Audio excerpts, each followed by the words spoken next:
What's going on, guys? It is Frankie here. So Aaron Boone is about to begin his 4th season managing the New York Yankees. Something that is very polarizing among Yankee fans, to say the least. So today we are going to look at Boone's track record so far and whether or not he should be on the hot seat for 2021. So you look at Boone's record among first-time managers, and it's pretty remarkable. In his first 3 seasons, he's gone 162, 103-59, and 33-27, has made the playoffs all 3 years, has a winning percentage of 61.5%. It's amazing. It is, again, ridiculous for a first-time manager to have this much success early on. However, as a Yankees manager, it's a little bit troubling because as a Yankee fan, all you're thinking about is championships. That's all. You don't care about the wins in the regular season, all that. You care about championships. 3 seasons, no championships for Boone. And a lot of those have to do. And you have a team that is this talented. You have a team with this caliber of talent. The fact that they haven't even gotten to a World Series once is bad. That's a rough spot there for Boone. And the fact that a lot of his worst decisions have come in those big games. Think about last year, pulling Debbie Garcia out after 1 inning in Game 2, doing that whole switcheroo, which I feel like cost the Yankees that whole series. And there's been times, letting Chapman pitch too early, I feel like, in Game 5, letting him try to get 6 outs. There have been other decisions. I think he let CC out a little too long in Game 3 of the ALDS against Boston back in 2018. So, they've just been bringing Ottavino out way too many times in 2019. There were just, again, so many weird, bad decisions that Boone has made, especially in big spots.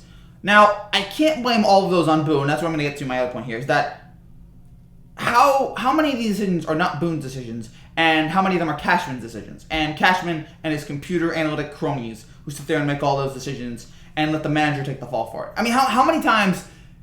Maybe there are times that Boone does want to say, like, I don't want to do this, I don't want to do this. But he has to do it because if he doesn't listen to the analytic guys, he gets in trouble. So that is one thing. I wish the analytic guys would be the ones who would speak after press conferences because they're the ones making most of the decisions.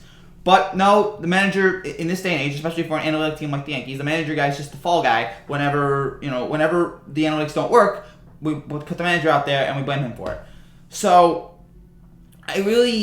that's where I get to my point here, which is I don't think Boone should be on the hot seat now. And I also don't know if firing Boone is going to make that much of a difference for this regard. If you fire Boone, you're just going to bring in another guy who will do the exact same analytic things, who will listen to the analytic guys and not make many decisions on his own.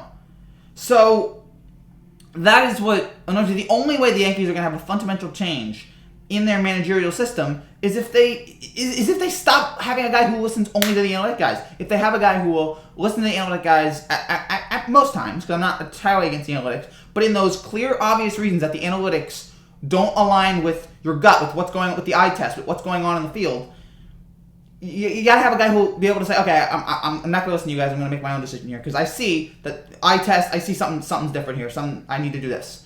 That is the only time, that is when the Yankees are going to have change here. And firing Boone is not going to bring about those changes.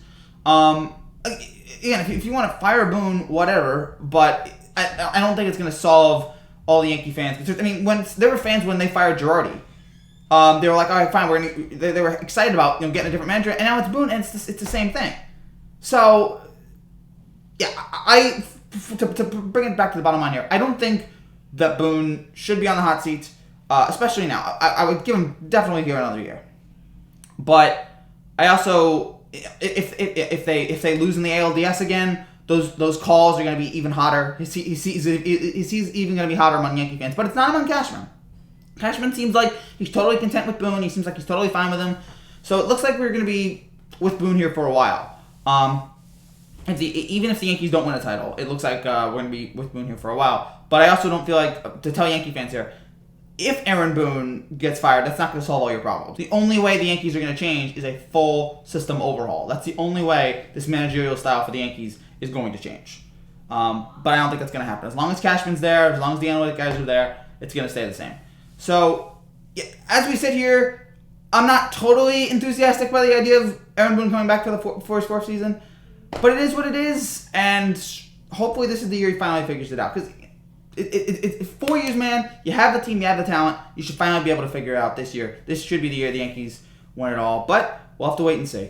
All right, that's it for now, guys. Thank you guys so much for watching. What do you guys think? Do you guys think Boone should be on the hot seat for 2021? Let me know in the comments below. I'll talk to you guys soon. Take care. God bless.